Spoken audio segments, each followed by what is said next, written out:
Yeah, he just started having some soreness in the back of the elbow, tricep area. So just trying to be cautious and get him out of there, and we'll get some more evaluations tomorrow and see what we have. We don't think it's serious. We'll see. We're hopeful for the next start, and we'll just see where he is after we evaluate it tomorrow. Did you feel that throughout the outing, in the third inning? Did he say? I don't have the exact specifics of when. I mean, he definitely felt it in the third inning for sure. Is that an experience? Has he had that particular feeling before? No, I don't think so. I mean, you can check with him specifically, but it's in the back. It's not the ligament or all that kind of stuff. So, but I don't know if he's had that particular sensation before.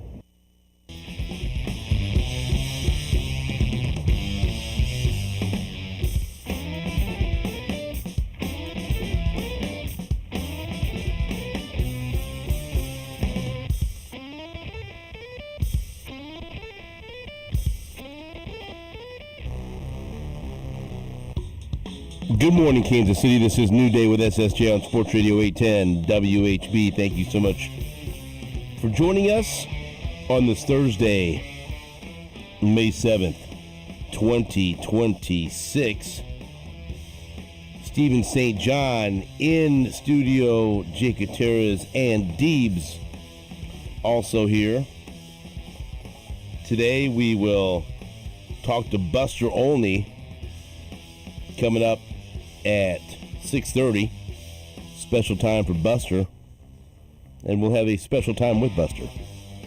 Then at 7:30, we will talk to NFL insider Adam Kaplan. In the 8 o'clock hour, Gary Dieter and Anthony Sherman. We'll get Gary Dieter's reaction to what he saw as he served as one of the coaches at Chiefs rookie minicamp last weekend.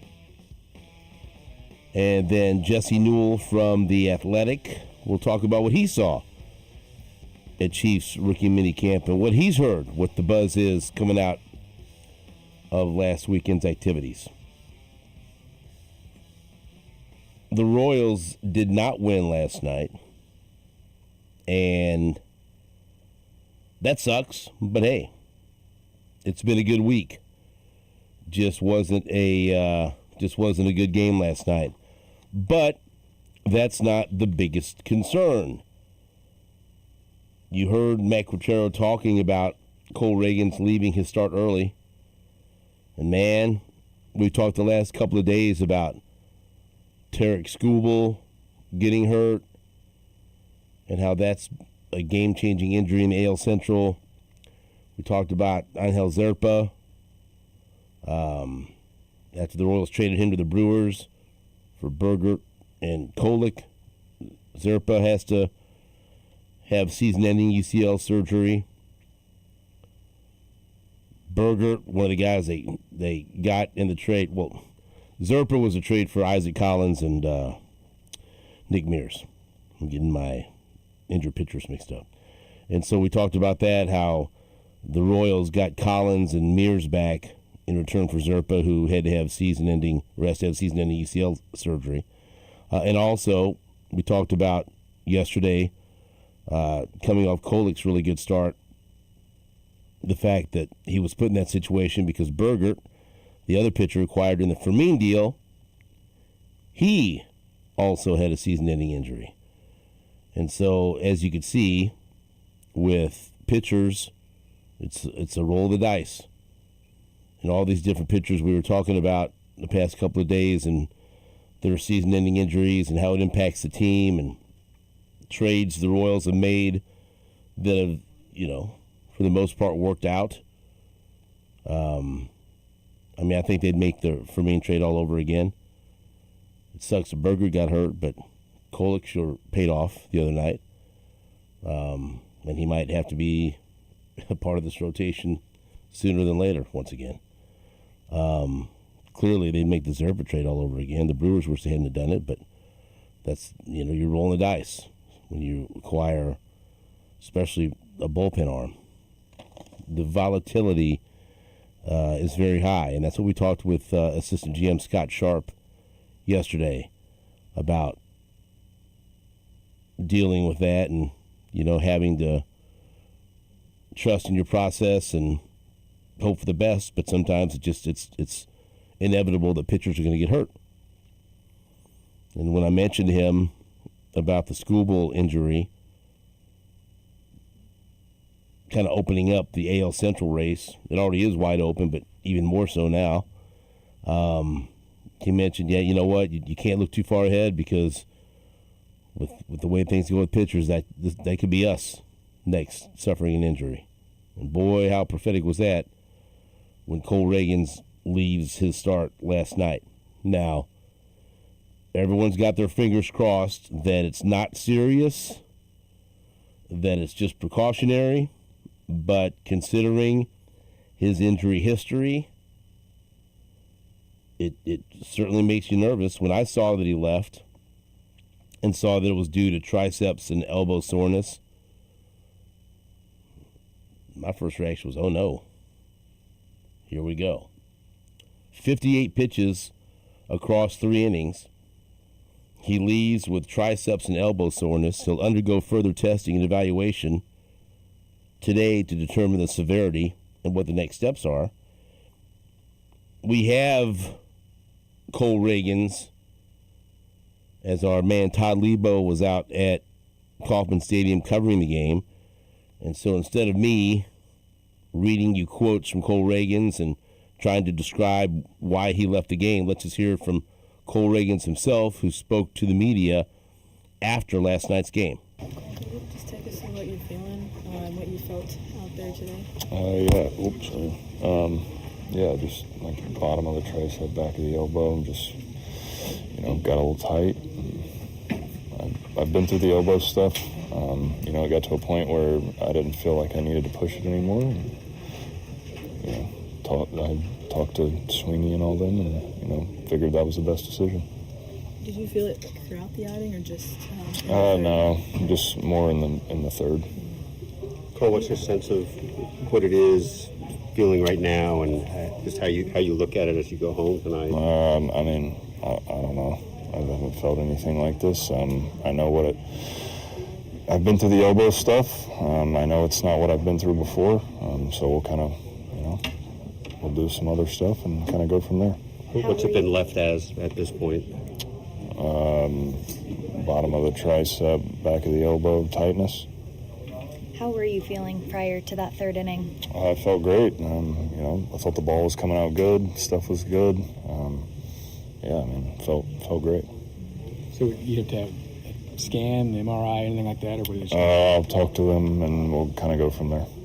Wasn't a particular pitch or anything? No, just kind of gradual.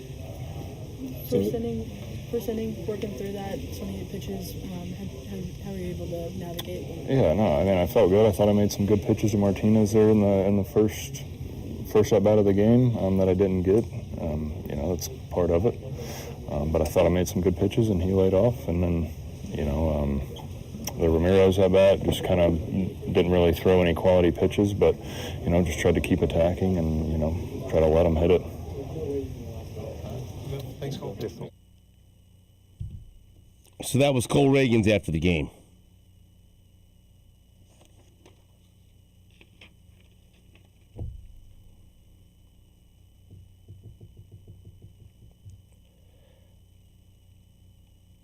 I don't know what to say because I want to be positive, but then also I want to be cautious as well because as soon as we think, oh, it's minor, it was just precautionary, then you've been around long enough, Jake, where a pitcher leaves the game and it could be anything, man. He could Matt Gutierrez said they're hoping he doesn't miss a start. He could not miss a start. He could miss a start. He could miss a couple of starts. It could be worse. The whole thing's wide open. Yeah, it's a trend. It's why he was available to the Royals for a trade. He's an injury-prone pitcher, and that's why this is so disappointing. And you cross your fingers and hope it's not serious. But I mean, flip a coin. I mean, there's no telling with these things. I mean, and he didn't sound like he didn't sound very happy about it. He underwent 2 Tommy John surgeries when he was a minor leaguer with the Rangers. Right. Said he's never felt anything like what he felt Wednesday. You heard him reference the elbow stuff. He said, I've been through the elbow stuff. This is different. But, I mean, I don't, he would know, but, I mean, I would imagine it could feel different but still be a serious injury. He said, I've been through the elbow stuff. I know it's not what I've been through before. We'll do some other stuff and kind of go from there.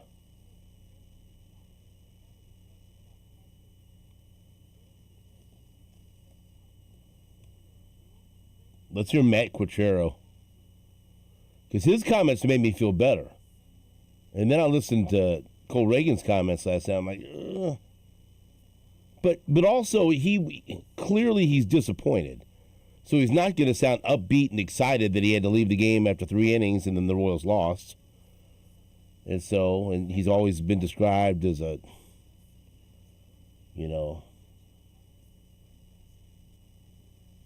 very competitive guy. Man, I don't know. Again, it's dangerous to focus too much on reaction on social media. But good God, I retweeted, when he left the game and why he left the game and what was said after the game. Man, some of the people that follow me, some of the Royals fans were just brutal. I mean, Like negative on him? oh yeah, brutal. Yeah, well, Go read the mentions. Twitter's a dirty place.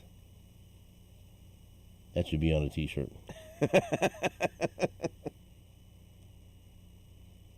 But you look, the velocity was dropping in the 3rd inning. Fastball ranging from 92 to 93.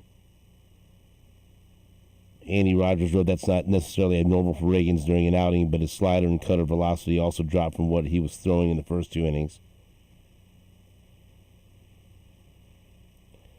And look, he's been inconsistent this year also. I mean, his ERA is 4.84. He's been, at times he's looked terrific, but he's been inconsistent. Remember a month ago, there was another scare when he got hit by that comebacker in his left thumb. When that happened, I go, oh no. This is the second time now he's left a game where I thought, oh, good God, he's out for a while. And he wasn't the last time, and I hope he's not this time. But the Tommy John surgeries that clearly people are going to bring up, like we are, because that's just what it is, He missed the 2018 and 2019 seasons. And the pandemic-shortened 2020 season wiped that year away for him, too.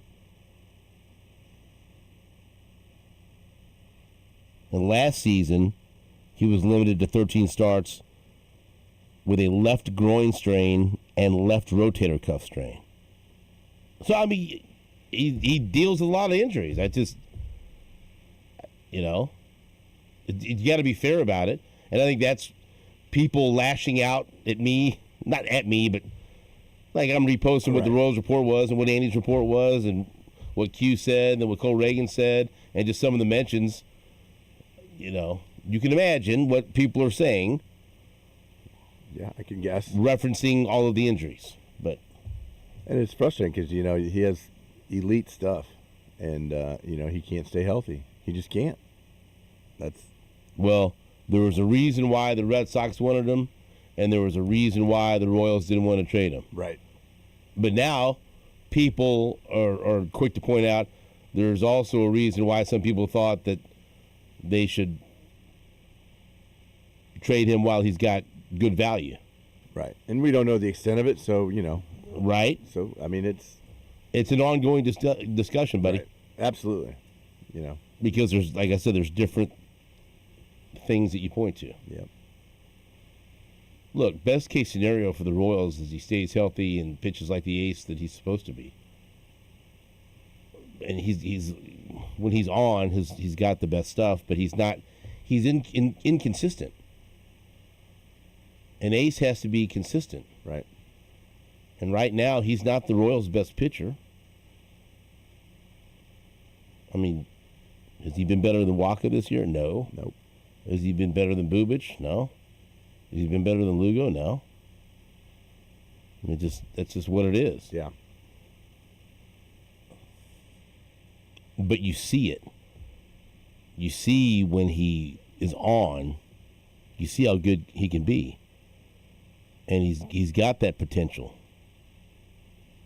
But it has to two things that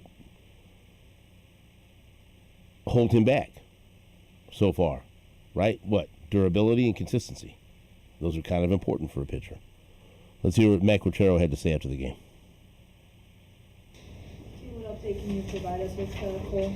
Yeah, he just started having some tightness, soreness in the back of the elbow, tricep area. So just trying to be cautious and get him out of there. And we'll get some more evaluations tomorrow and see what we have. We don't think it's serious. We'll see. We're hopeful for the next start, and we'll just see where he is after we evaluate it tomorrow. Did you feel that throughout the outing, in the third inning? Did he say? I don't have the exact specifics of when. I mean, he definitely felt it in the third inning for sure.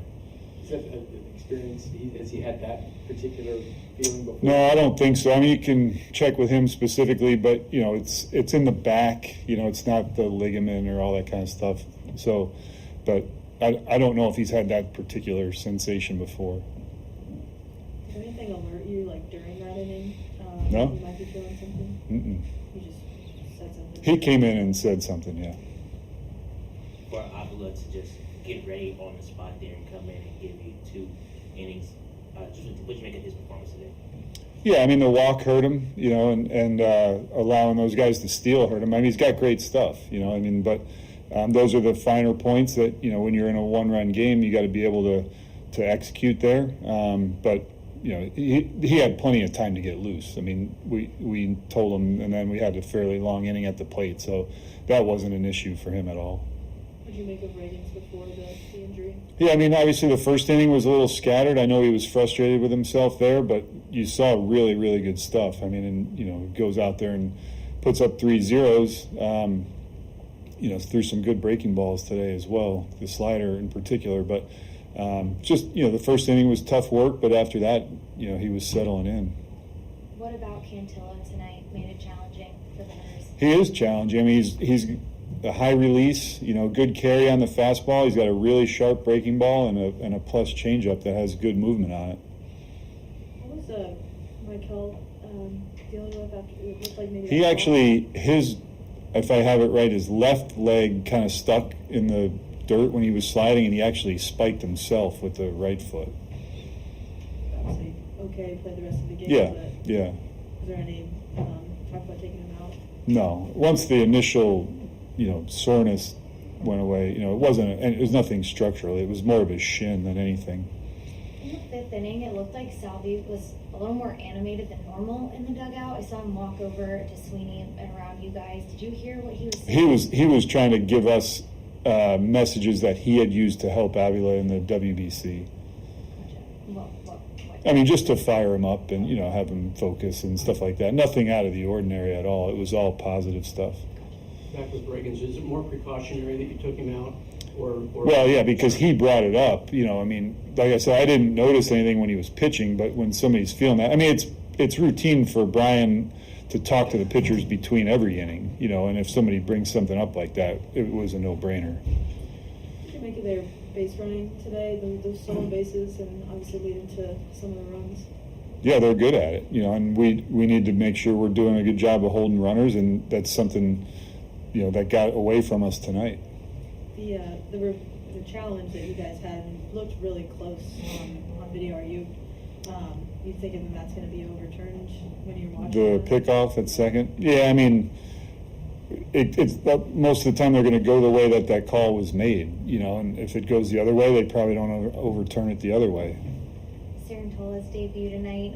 What did he show you being able to, nobody out, first and third, Yeah. and be able to get out of it? Yeah, he I'm sure he was getting settled in a little bit as the inning went. The nerves are probably there early. Obviously, he sprayed it on the first hitter.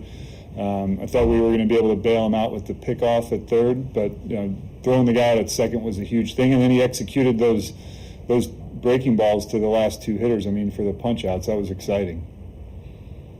You got word about Sebas Yeah. before the game. Do you have any sort of update? He's on his way back. He'll get evaluated tomorrow, get testing tomorrow as well. Just some shoulder discomfort, and talking to him on the phone, he didn't seem overly concerned. He just didn't want to push through it, and it was his first outing.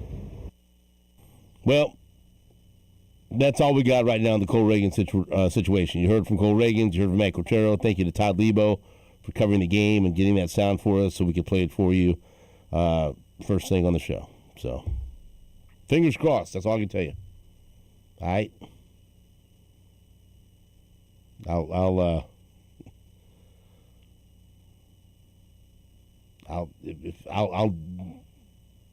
check in with my people. We all got people. But, I mean, I think the Royals are doing the same thing, right? Crossing their fingers. Because until he undergoes further testing and imaging, you don't know, right? You don't know till you know.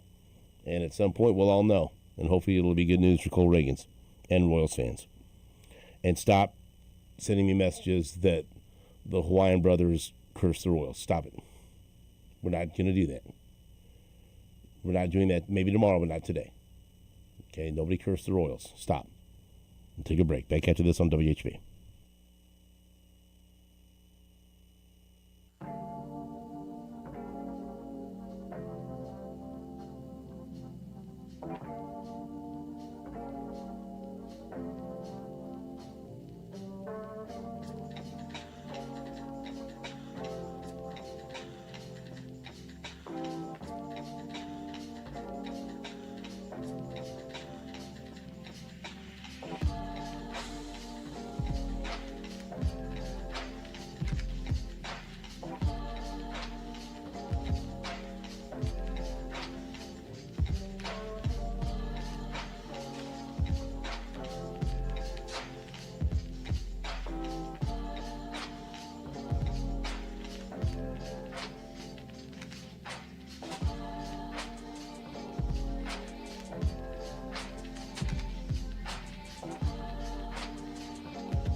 Welcome back to New Day with SSJ on Sports Radio 810 WHB. Here's a nice treat for the 6 o'clock listeners.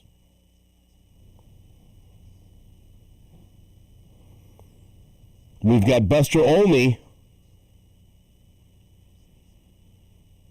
as a nice reward for the 6 o'clock listeners. When we have a guest in the 6 o'clock hour, he's a VIP. And today you get Buster Olney. Buster, good morning. How are you? Good morning, Stephen. How are you doing? So we got to sort out our plans, because the more that I thought about it, communication with Jake, I'm like, yeah, Mother's Day, not a good day to do this. Right. But the good thing is we got a great fallback. Memorial Day weekend, I'll be in Kansas City because we're doing the Memorial Day game that they're playing against the Yankees, and so very fired up about that. So maybe with that, maybe we can recalibrate, and that would be a good time for a lunch at some point. Yeah, there's no maybe there. We're going to make that happen, and maybe, as you suggested, we'll see what Jake says, because Jake might push back against this. Maybe we'll give a lucky listener a chance to win an opportunity to have lunch with us. But at the very least, Mike Boddicker will be involved, and any of our That's baseball great. guests, right? We have a nice little roundtable discussion. How about that? That sounds like fun. Well- I'd absolutely be all over that. Okay, so we'll figure out when you're going to get here and what works for you, and we'll make it happen on our end. Jake, is that? Yeah, I'm sure. I'm In sure on that? Bluma and McFarland to extend the offer to those guys. Yeah, as Mike well. McFarland, Jamie Bluma. You want Jake there? That's Yeah. something we haven't discussed yet? I could just serve. I Well, could wait on yeah, the I don't table. know.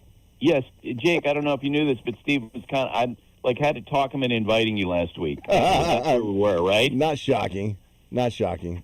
But you did. You talked me into it. Oh. Is the point? Lucky me. Lucky me. You are lucky. We'll all be lucky to have lunch with or dinner with Buster Olney, whatever the schedule allows.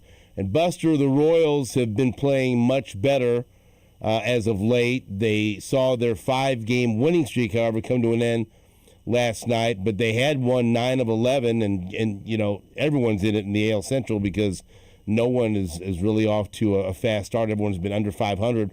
But, boy, we were talking about the injury to Tarek Skubal and how that could change things. And we had assistant GM Scott Sharp on yesterday, and he said, you know what, you got to try to keep focused on what you're doing. You can't worry about other things and injuries to other teams, because just like that, it could happen to you. And I'll be damned if Cole Reagans doesn't leave his start last night. We played Cole Reagans' comments. We played Matt Quatrero's. We don't know. We're not going to know until later today, hopefully. But scary times for Royals fans watching him leave, and they say it's because of lower tricep and elbow stiffness. Yeah, and I watched the interview back, the video of it, and you can tell by the look on his face he's concerned, right? And the only thing he knows, as he talked about, is that he's been through the major elbow stuff, and it wasn't exactly that, but at the same time, you just know that he's unsure about what's going on. So I'm sure he's looking forward to answers. And man, you are right about, and I think Scott is exactly right. You just have to focus on what you can do, because the American League, in the way that it's playing out, and I had a couple of GMs point this out to me last week just in conversation, that the American League right now is the Yankees, who clearly are, at this point, the best team in the league. Then you have the Tampa Bay Rays, who are playing great. And then after that, it's a complete mosh pit. There are basically, 8 to 10 teams that are all within 5 games of 500. They're under 500. There are only 2 teams in the American League that are over 500 today. You're the Royals, and you've had all this stuff go on. The WBC guys struggling, middle of the order problems. Carlos Estevez loses velocity. He gets hurt. He goes on the injured list. And now Cole Reagans, et cetera, and they're a game and a half out of first place. And I think that you could, have these conversations about every team from the Red Sox to the Toronto Blue Jays, which tells you that the American League is the land of opportunity. If you can start to put it together, first off, there's plenty of time to do that. It's a very forgiving league this year. and you can envision, a reasonable path to get into a position to make the playoffs. And with 6 playoff spots, for all the issues that the Royals have had, there's plenty of time to solve problems. Okay, so let's spend a moment on the Detroit Tigers because there's a lot of storylines there. So you have Tarek Skubal out for likely a couple of months. Framber Valdez, who they brought in as a big-time free agent, he showed what that experience could be like, quite a roller coaster ride. And people that covered him then were tweeting at Detroit fans, okay, see, this is what you get ready for this because there's more of this coming because he's kind of a loose cannon. And then you've got their bullpen situation where Will Vest gets hurt. Kenley Jansen wasn't effective, and maybe he's hurt, maybe he wasn't, and is Kyle Finnegan going to be the closer? And they fire their AAA manager for sending an inappropriate text to a female colleague. So Detroit's got a lot of things to deal with right now. Man, they do. And you and I talked last week about, catching teams at the right time. And, in theory, you're catching the Tigers at the right time because their pitching is a mess. I'm sure that after they got the Skubal news, and, his elbow issue is not a significant issue. He's going to have loose bodies removed from that. He'll be back in 2 to 3 months. He'll, be someone who potentially could be a force down the stretch for the Tigers. I mean, all this conversation about him being traded I thought was ridiculous to begin with. Because how are you going to tell your fan base, even your team, that you're going to trade the guy mid-season? They'll have him down the stretch, and then he'll go into free agency, and he's going to make a lot of money. But they're going to have to try to figure it out without him. And so he gets hurt. One more injury to a starting pitcher on top of many others. They've been dealing with the absence of Verlander and Casey Mize and Troy Melton, Jackson Jobe.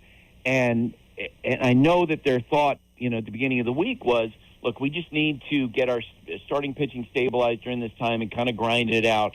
And what happens? Framber goes out, gets his butt kicked. There's a lot of suggestion that the Red Sox were,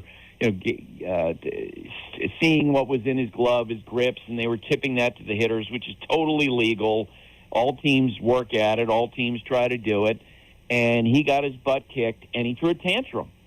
And he drilled Trevor Story with a fastball in the middle of the back. That was his 694th pitch of the year. It was the first four-seam fastball he threw all year. Was the one that he hit Trevor Story with. So he gets suspended. He accepts the suspension. It gets reduced to 5 games yesterday. And so going into this weekend, I think the Tigers' plans were Framber was going to pitch on Sunday. Royals miss him on Sunday. And I'm sure that there were guys in that team that were just livid about what he did because it was just such a selfish decision in that moment. Because the team needs you, let alone the whole question of whether or not there's going to be retaliation down the road for throwing one of the Red Sox hitters. It was a stupid move at a time when the Tigers need him to be bedrock for their rotation.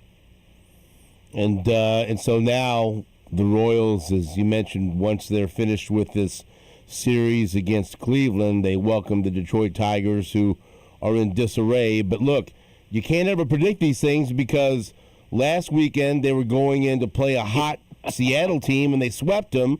And so you can't take anything for granted because Detroit could feel like their backs are up against the wall and come in and play good baseball this weekend. 100%. Welcome to the American League in 2026. I think we're going to see these unpredictable swings all year. Think about where the Red Sox have been, right? Where they were playing so poorly, their offense is performing so poorly, one of the worst in baseball, that they fire a guy considered to be a top 5 manager in Alex Cora. They bring in Chad Tracy to be their new manager. Half of the staff has never been in a big league uniform before last week. And what do? They go to Detroit and sweep the Tigers. Right? I mean, you just don't know. And meanwhile, it's not as if they're all healthy either. They had lost Ranger Suarez and Garrett Crochet and members of their rotation. So I just think everything we're seeing right now just shows you that this American League is an absolute mud bog. And the question is who's going to, dig out and give themselves a chance. And I would say, if you compare the Royals' problems with some of the problems with some of the other teams, I think the fact that their lineup is largely intact is a great sign for them moving forward. And look, Cole Reagans has had an ERA in the high fours, and so yeah. I hope he'll, I hope he doesn't miss any starts. Hope he comes right back. But they've relied on Michael Waka and Chris Bubich and Seth Lugo, and Stephen Kohler came up and made a big start the other night. And so even though they want Reagans to be healthy, clearly he's been inconsistent this year. They've been waiting for him to be the Cole Reagans that suggests he's the ace of the staff. Yeah, that's 100%. And I think that, again, is another way to reframe it if you're the Royals and you're feeling, better about yourself. We talked last week about how, with the bullpen that they needed to find solutions, and that, the bullpen is potentially one area where you can remake it on the fly in season. And that seems to be what's taking place a little bit for them. Now, the news of Carlos Estevez yesterday, not good. Having to come out of the game, his velocity down again. I'm sure that for planning purposes, the way, if you're the Royals, to handle this is to basically look at Carlos Estevez as being a complete wild card. Plan on nothing, count on nothing. And if he gives you something during the course of the year, that's great. But certainly the trajectory for him early on is not good. No, you're right. And as Buster mentioned, he left his rehab outing for AAA Omaha early with shoulder discomfort, and it was sitting at 90 and 91 miles per hour, and so that not good news at all for anyone hoping that Carlos Estevez was going to be back sooner than later. All right, for all of the teams that are struggling against mediocrity in the American League, there's some really good teams off to great starts in the National League, and one of those teams right now, the Chicago Cubs. They're going crazy right now. Their games are. It just feels like that. It's like watching a movie script play out every night for that team, where they're behind, and they somehow find a way to come back and win. In that game last night against the Cincinnati Reds, the Reds are leading 3-1, or they're up by 2 runs in the 9th inning, and Pete Crow Armstrong comes up and hits an opposite field home run to tie the score. Wrigley's going crazy. 14 straight home victories for the Royals, for the Cubs, and that's their longest home winning streak since about 1930. Wow. And because they went on in the 10th inning and to win that game. The thing about that you love about the Cubs is I don't think there's a team that fits their home ballpark better than the Cubs do. And by the way, I say that because there were certainly times, and you'll remember this, in the 70s, early 80s, it felt like at times like the Royals were so well suited to playing in the ballpark in Kansas City because you had the artificial surface, you had a really fast team, and when they were at home, man, they were a daunting matchup. And I think the same thing with the Cubs because they're so good defensively. On most days, Wrigley Field plays like a pitcher's park when the wind is blowing in. And look who they have, Dansby Swanson at shortstop, probably the most consistent shortstop in the game.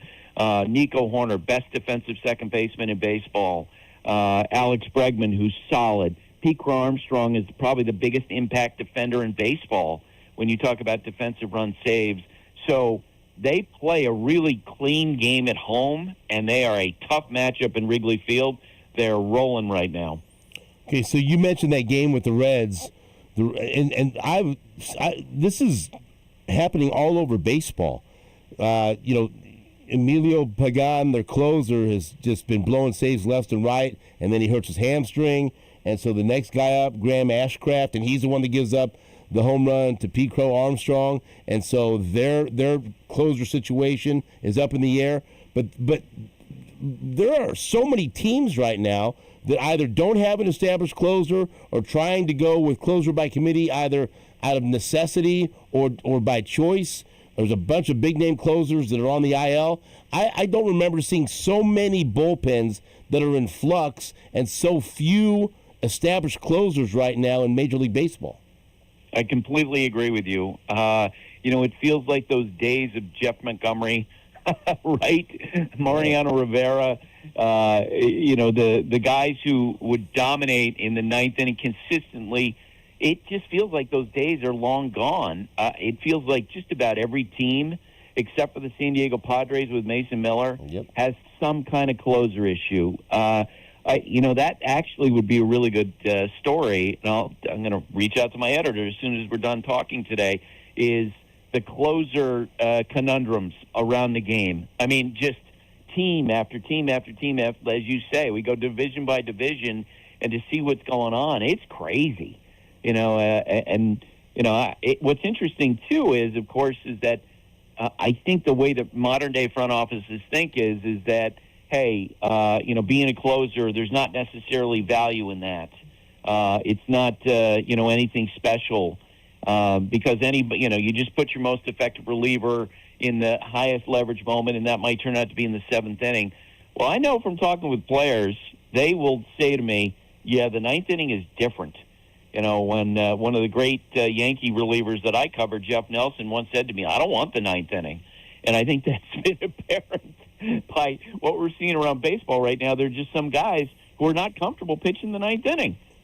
And the Royals are lucky they had Lucas Urseg to utilize in that role once they realized Carlos Estevez wasn't good to go this season. And so not many teams have that guy that could step in like that the way Urseg did, so that makes him even more valuable. Buster, as always, great talking baseball with you. Thank you so much for the time. We'll talk to you next week. All right, Steve. I'm glad we came up with a plan for Memorial Day weekend. We're going to get it done. That's Buster Olney from ESPN. Back after this on WHB.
Welcome back to the show. Jake, you were enamored with the 51-inch hot dog that was available at the Mariners games on Saturday and Sunday to honor Randy Johnson. Well, we can send you to Denver. Oh, yeah? I've been there. For $45 at Coors Field, you can meet Glazilla. Ooh. Glazilla. Glazilla. It's a monstrously large hot dog available at Colorado Rockies home games. It's 23 inches, about the size of 2-foot-long Subway sandwiches or a 4-month-old baby. It comes in a 19-inch bun. It's meant for sharing, but the issue is there people in Colorado have decided just to try to just eat it on their own, which has led to a lot of videos that have been posted in the social media. I think someone might have tagged me in one of those. Well, I've just sent one to you, as our man Keith Hernandez was in the booth, the broadcast booth, attempting to enjoy a delicious Glazilla? Glazilla. It's 1 pound, 2 feet long, and $45. You want to play that? Glazilla. Play that action. They tried to eat it Lady and the Tramp style. Oh, no. Why is that an oh no? They said it's meant to be shared. What better way to share it? Cut it in half. No, you hold No. Cut it in half. Nope. I'd buy one of those if you and Deebs ate one like that. I would not ever eat anything like that with another man. Sorry. What about with Deebs? No. Deebs is a friend. I cut that thing in half. Could you please play the I'm pulling it up. sound of Keith Hernandez and Steve Gelbs enjoying a $45 Glazilla in the broadcast booth, Lady and the Tramp style? Ready? Just the end. What's Lady and the Tramp? Clear. They share a hot dog just like that. Spaghetti. Right. It's very romantic, Keith. It is kind of beefy. Yeah.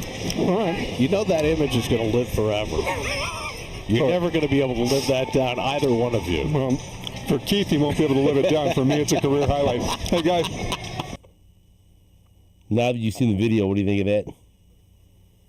What do you think of the Glazilla? It's fantastic. No. Why don't you want to share it? I would, because I think I'd just eat it myself. No. I wonder what they did with the rest of that thing. They just took one bite. I'd like to think put they ate away. it. No, they just took one bite and Yes, put it away. I don't like that. That'll piss me off. You don't waste food like that. I bet they didn't have another bite after that. Now that's irritating. Oh, boy. Oh, yeah, that picture is everywhere now. Right. I was about to see if I could find it real quick and put it on the stream. No, I reposted it if you want to go to my... If you'd like to enjoy my... I wish it was that easy. Yeah. At SSJWHB, if you'd like to see hot dog. Keith Hernandez. Oh, here it is. Locked in on that thing. Oh, boy.